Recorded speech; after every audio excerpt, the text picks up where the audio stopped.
if I'm semaglutiting myself on the daily, but I'm still eating like 2 to 7 pieces of pizza for lunch, and I'm just gobbling down sugar drinks, and I refuse to exercise in any way, I have a feeling it's not going to have the accomplished effect. Welcome back to Privy. Privy is a podcast about bathrooms, recorded from my home bathroom. I'm your host, Hunter Hoover, and I love bathrooms. Welcome back, everyone. Thank you so much for being here. And thank you for joining us as we're closing out February. February is a short month, and it's a challenging month. There's a lot of frustration. There's a lot of, I think, unexpected surprises in February. You know, I think there's a lot of folks that come towards the end of the year. They're gonna have a lot of extra stuff going on, and you know, and February is one of those months where sometimes that type of stuff happens. You know, I want to note here at the top of the show, I have a coworker at the high school I work at who has told me, he's told me on a number of occasions, he's like, "Hey, I got some pretty sweet bathroom story. Like, I used to work as this, you know, worker, like worked with kids. I've got some stories to tell." The incredible bummer is he is unwilling to come on the show. I've been working on it. There's actually a handful of people that I know who are like, yeah, I've got some sweet stories, but they're unwilling to come on the show. It's a real bummer. It's real unfortunate because the world needs their bathroom wisdom, but they're unwilling to share it. It's an ongoing problem. It's an apprehension that I find that a lot of people have when they begin interfacing with this show. You know, maybe they're met with some embarrassment, you know, like, oh, I'm listening to this guy talk about bathrooms. He says he likes bathrooms. I sure like bathrooms. I would much rather do this than diaper dumpy myself. But these bathroom stories, they need shared. And so I'm going to put a little call out here at the top of the show. If you have what you believe is a bathroom story that you'd love to share, hit me up. Those who've heard an episode where I've had someone on before know that you do not have to carry the bulk of the episode. You do not have to carry the episode with your story. Now, your story will probably be the highlight of the show. It usually is. But I always have some things that I need to be asking people about bathrooms. So if you're interested, hit me up, privycast@gmail.com. It's February. The other thing that happens in February, besides leading to post-year regret, is a lot of people have abandoned a lot of those diets and things that they, you know, they started out at the beginning of the year. And maybe January is a little bumpy, and February is the month that we're going to lock it down. But by the time Valentine's Day rolls around and everybody's gobbled up their dang, you know, they've gotten their Valentine's candy. They've blown the New Year's resolution. It's done. It's failed. And so while these New Year's resolutions and health fads are all but totally cast by the wayside by this point in the year, there's another fad that seems to be a little more prominent than I think it needs to be. And before we jump into this fad, and specifically how this fad affects our bathrooming, we need to do a little history lesson in Privycast style.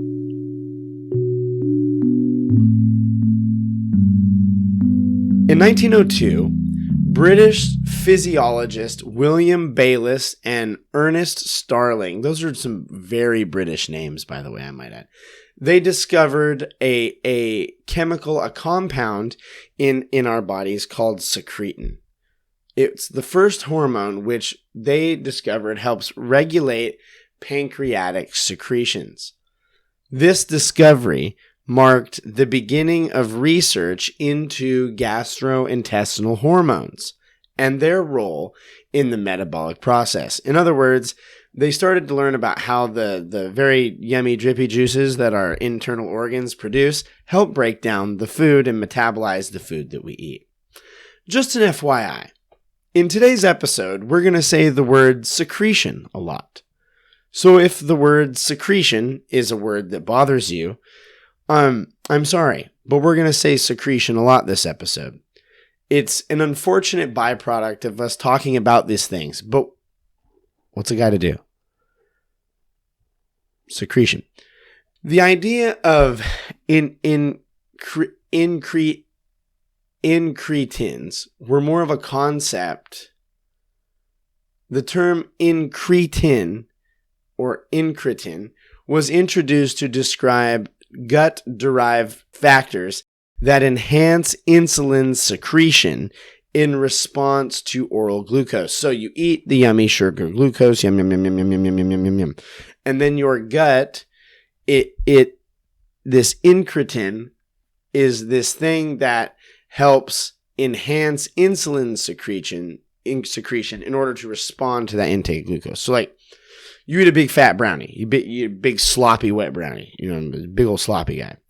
And they're like, he's going to have more incretins due to the brownie. However, the specific hormones responsible weren't immediately identified. Like this, it wasn't like, hey, this is the one-to-one of what's going on here. It seems incretin is tied specifically to the glucose you eat, and as a result is related to the digestive systems in our bodies. Here on Privy, we're a big fan of digestion. I had a big old fancy meatball sub with fancy ham on it this evening. It's very delicious. And I'm going to learn a little bit about digestion here in the coming hours, I'll tell you what. But the incretin phenomenon was used to describe this observation. Researchers labeled this in the 1960s and 70s, and they came to believe that oral glucose intake stimulates a stronger insulin response compared to intravenous glucose. So, in other words, like if you eat something that is high in sugar, it causes a greater response than if you just straight up inject the sugar straight into the good old SS bloodstream right there and get it right on in. This phenomenon that when you eat it, it produces a greater insulin response became known as the incretin effect. But the hormones responsible for this phenomenon were not really perceived or that well known or could not be identified. It took them a bit. But by 1971, they pinned down what was causing this thing. An incretin hormone was discovered known as GIP, that is gastric inhibitory polypeptide. This gastric inhibitory polypeptide was identified as an incretin hormone. However, GIP's effectiveness was limited in individuals with type 2 diabetes. So, people with type 2 diabetes, that GIP, they had the GIP. You know what I'm saying? The GIP was really gipping on. And so that caused these scientists to wonder, why do people with this specific type of diabetes, type 2 diabetes, have this gastric inhibitory polypeptide? And why are they so limited in it? Like, why does their body not seem to produce or not seem to have the same reaction in the face of glucose as others? In the 1980s, advances in molecular biology revealed that there was actually a gene that had some things to do with these matters. The proglucagon gene in the pancreas produces multiple peptides, including glucagon. Researchers found that in the intestines, the same gene produces different peptides, GLP-1 and GLP-2. Now, I will notice this is different than GIP. We've been talking about GIP. This is GLP. And these two, GLP-1 and GLP-2, are responsible for helping break down sugars in the body. In 1985, they isolated GLP-2 when a team led by Dr. Joel Haberner and other colleagues from Harvard Medical School identified GLP-1 as one of the products of proglucagon. They determined that it exists in these two active forms, both of which are potent to insulintropic agents. I think that's agents that respond to or need to respond to insulin. But like, that's a lot of science mumbo jumbo, right? Like, and I acknowledge I just went on a science mumbo jumbo. But so what? What does this bad boy do exactly? Like, what is this thing? I mean, we got like medical history lesson and a chemistry lesson all wrapped up in the first 10 minutes of this episode, and you've barely even talked about the bathroom. We weren't trying to be doctors here. What's this got to do with anything? So, the scientists found that GLP-1 could stimulate glucose-dependent insulin release from pancreatic beta cells, a key function in maintaining blood glucose levels. GLP-1 delays gastric emptying, which usually results in you taking a poo and acts on the brain to promote satiety and reduce appetite. So this peptide, GLP-1, is found to be able to reduce your appetite and slow the rate by which you have to drop a Chaz Royale. Could be helpful. Seems unhelpful to me. If I'm irregular, it's like I'm a pretty regular guy. I stay pretty regular. I'm not going to lie about it. If I get off on my Chaz schedule, I know it. Like, I know it. And so, it's important to me to make sure that my Chaz schedule stays pretty regular. But GLP-1 delays gastric emptying. And somehow, they've also found that this peptide, this hormone peptide, I don't even know. I'm not a scientist. I don't understand what freaking peptide is. Like, I have a game, or there is a game. I don't know if I have it. I have to go check my very good board game wall. But there's a game called Peptide. I assume it has something to do with that. But somehow, they found that this thing can also be good for your heart. It improves cardiovascular function and may have other protective effects. Problem is, this peptide, GLP-1, it's like a 2-minute half-life. Meaning, if you are to introduce it to the system, if you do it orally, like if you snack it down, if you GLP-1 straight down the top side mouth hole, in 2 minutes, it's going to be rendered completely ineffective. You can't do it orally.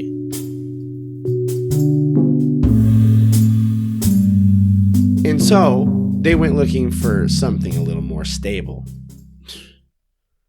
Just like them teenagers that are dating, you know what I'm saying? They're looking for something a little more stable. Early studies using synthetic GLP-1 showed promising results, however, in improving blood glucose control in individuals with type 2 diabetes. So they needed this thing to resist degrading that happens within the body. So if you put this peptide in, it is going to naturally degrade, and it degrades quick, like 2 minutes. And so they're trying to figure out a way, and they began to work on synthetic versions of GLP-1 that would have a greater half-life and maybe be able to be introduced in different ways. The GLP-1 receptor agonists, I don't know what that means, such as exenatide, are introduced in the 2000s. Novo Nordisk, a Danish pharmaceutical company, began to work on semaglutide in the 2000s. If you're looking for a good name for your baby, if you find yourself suddenly or otherwise in the market for a good name for your baby, or maybe your enemy, look no farther than semaglutide. Semaglutide was designed as a modified GLP-1 analog with an extended half-life, meaning it lasts longer once it's introduced to this system, of about 1 week. This was achieved by substituting specific, it's all chemistry. You chemistry, wemistry, just friggin' Bill Nye the Science Guy thing out of this medication. They added a fatty acid side chain to enhance binding. I don't even know. It's a bunch of pharmaceutical mumbo jumbo. But Novo Nordisk conducted extensive preclinical studies followed by clinical trials to establish semaglutide's safety and efficacy. In 2017, this drug, semaglutide, gained approval by the FDA to treat type 2 diabetes. It was introduced as a once-weekly injectable treatment, a convenient option compared to the daily injections. Nowadays, similar drugs are not only used to treat type 2 diabetes.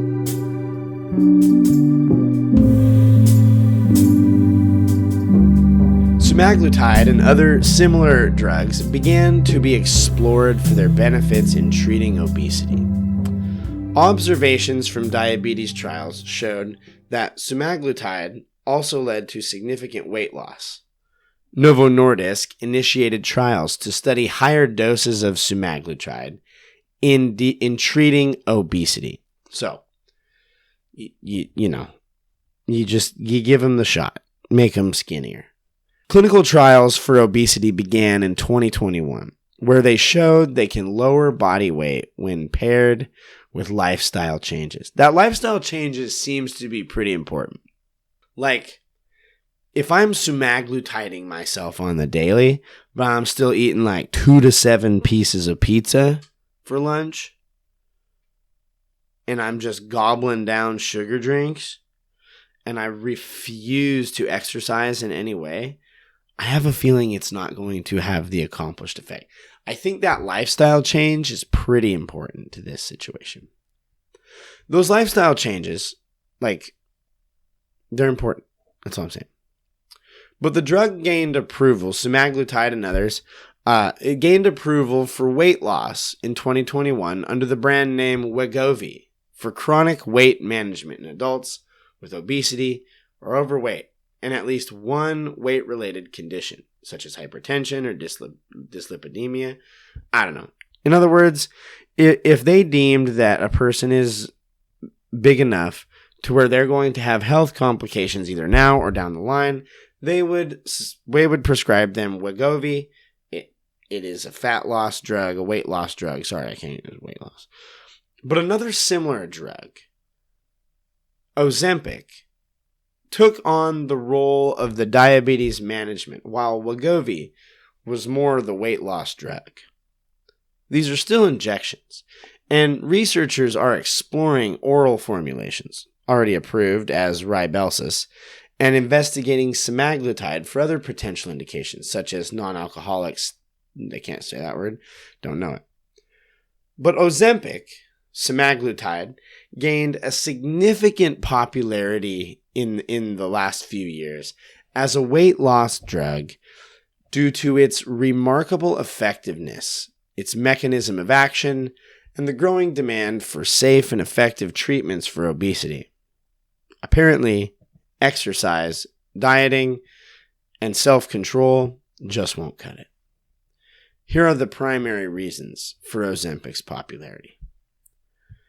First of all, Ozempic had exceptional weight loss results, and it could also treat diabetes, which is this type 2 diabetes is often a condition that they see that runs like side by side with obesity. This was also related to a new view of obesity as being a, quote, medical condition. Now, I'm going to say something. I'm not a skinny person. I'm full-bodied, as the kids say. I'm a size 2X. I understand the level of fat kid I have achieved. But here's the deal. I am not fat because I have a medical problem called obesity. I'm fat because I ate, again, a very sloppy meatball sub sandwich, and within the hour purchased a large shamrock shake, which I shared with my family, but I did do it.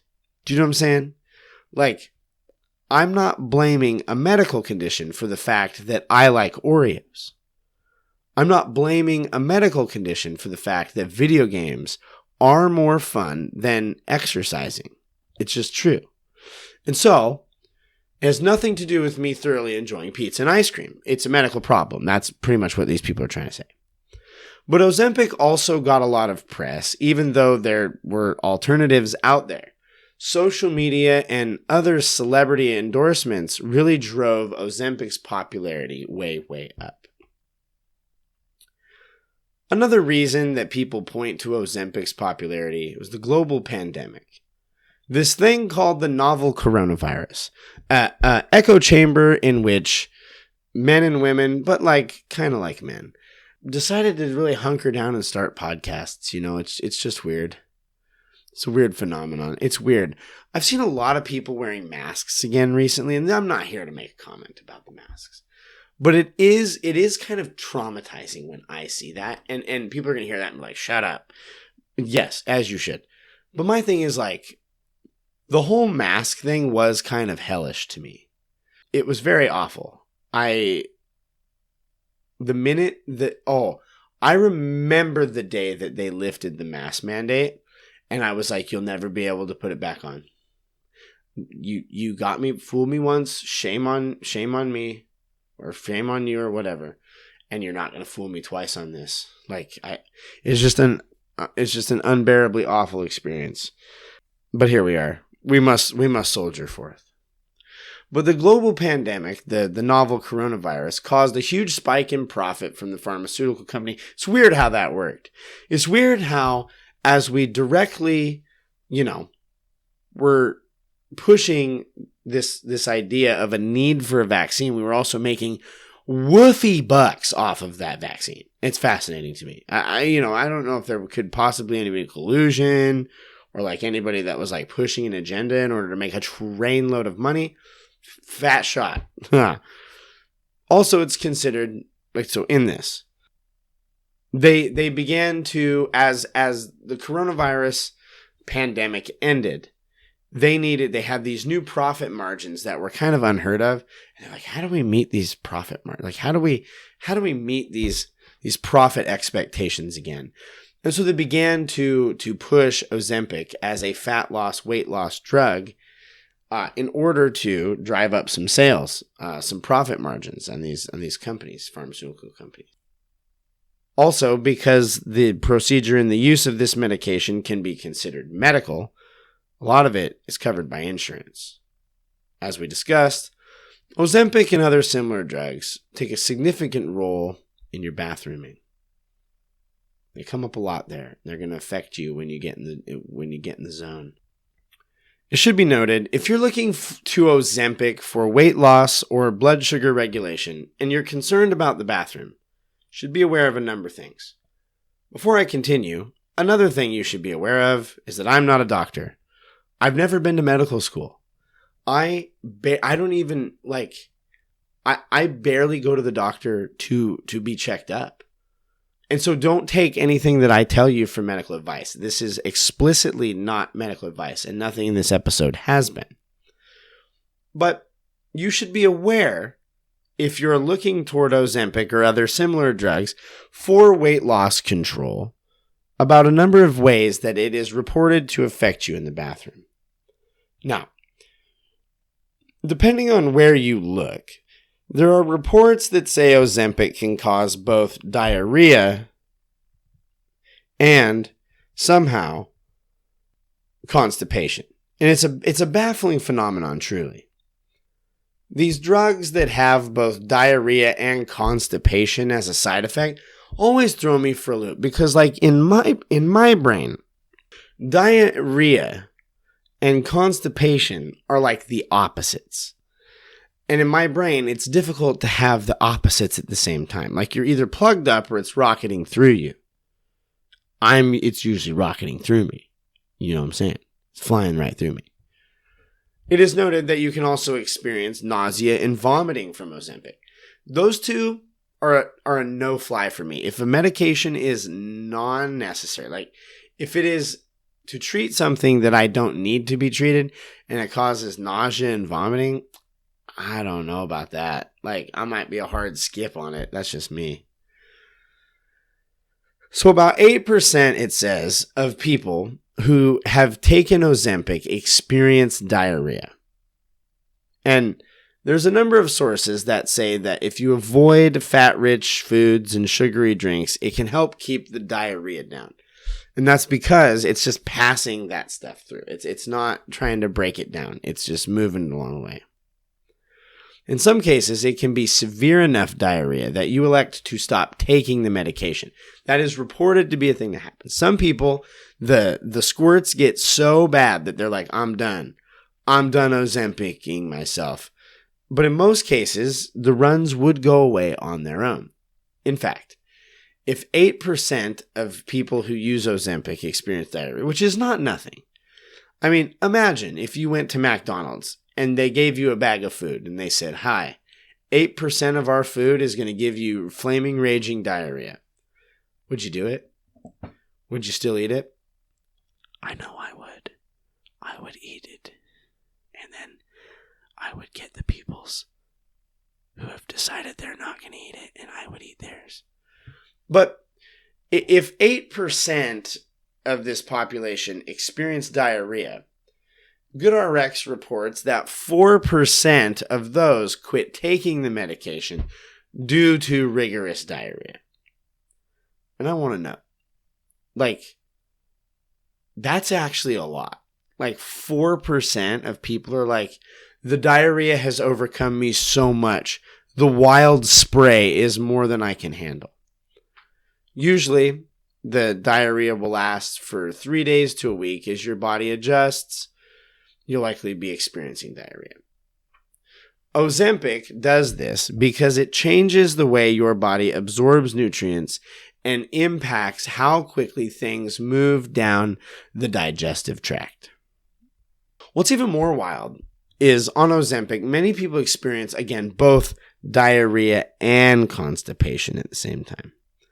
When this happens, it can result in something fun, a phrase which is haunting to me, and we all hoped to never have to face, a phrase called overflow diarrhea. Help us, Father, for we have strayed far from you. Overflow diarrhea, dear Lord. Just help us. And if the idea of overflow diarrhea isn't scary enough in these cases, the overflow diarrhea is happening in what could possibly be the worst place for overflow diarrhea to happen, inside of your body, in your colon and digestive tract.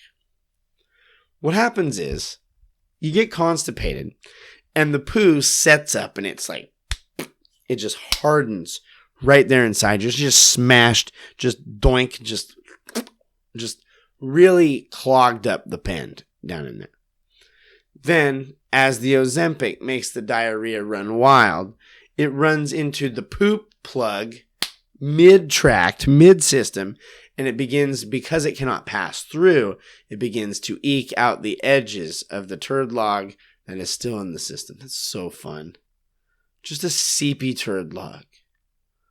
Other reports state that it affects urination, but the correlation is not as strong to speak to whether this is directly related to the use of Ozempic or not. And all of these things beg the question. The rapid fat loss, the way it affects your bathrooming, the trouble with constipation and diarrhea, all of these things ask is it safe? And the answer is, sort of. Ozempic and other similar drugs are FDA approved for type 2 diabetes. And so as of the point of this record, it's not technically approved as a weight loss drug. Now, often it will still be used as a weight loss drug, and they'll say, well, we're treating pre-type 2 diabetes by doing this. Weight loss is a side effect of Ozempic. and cocaine. So there's that.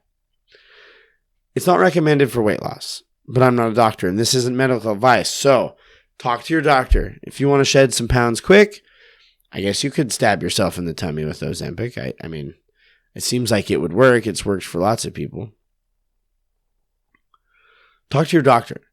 In treating type 2 diabetes, which can develop into life-altering or problematic changes, it has side effects, which include the possibilities of developing thyroid tumors and causing pancreatitis. My mom had pancreatitis when I was in school, and I remember that experience being pretty awful for her.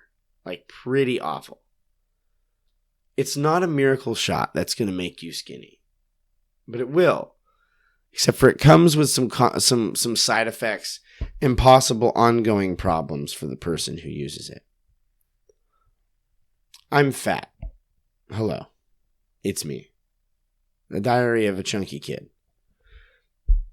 And as a bigger guy, I'm convinced that the path forward is found not in Ozempic and taking these tummy injections and trying to lose weight via a medication, but that the path forward comes through, for lack of a better way of saying it, trying to eat better, eat smarter, and working harder. It's the best path forward for losing weight. But if you want to tummy jab yourself with some Ozempic and get strange leaky gut, constipation, diarrhea, you just go right ahead. And tell me your experience. Privycast@gmail.com. This will bring us to the end of another episode of Privy. Thank you so much for being here. Thank you for joining us. Thank you for listening. I know I say this. Share the show on social media. You don't have to be this episode. Go find maybe the most interesting looking episode. Maybe your favorite episode. I know I have some of my favorites. But go find one that you think and share it out to your social media. Share it with a friend. Tag the show. Do what you need to do. Get the word out there about this thing. Do you know what I'm saying? You can follow the show at Privycast. You can follow me. I'm at Al7. Leave the show a rating and review and encourage others to do so. For every rating and review you leave, we donate $1 to the Wounded Warriors program, reminding you to keep pooping in the free world. That free world was not always free. And some money to Living Water International as a reminder that we need to pursue cleaner water for all. Not everyone has it, and everyone should have it. As always, send us an email, privycast@gmail.com. Thanks to Kevin and Podington for the use of your music this week. You can check out the links to their stuff in the ding dong below. This brings us to the end of another episode of Privy. Oh, by the way, if you're looking to start a podcast, there's going to be a link down below. It is an affiliate link to my podcast distributor of choice, Podbean. I've been using Podbean since this show came out, and I like it. And I like it so much that I signed up to tell you guys that if you want to make a podcast, you should join Podbean. It's pretty great. If you're thinking about doing a podcast, use the link down below. It just helps them know that we're doing this and that we like Podbean. It's a good program, so check that out. Thanks for being here on another episode of Privy. Keep pooping in the free world. Own your stank. And now, as always, don't forget to flush.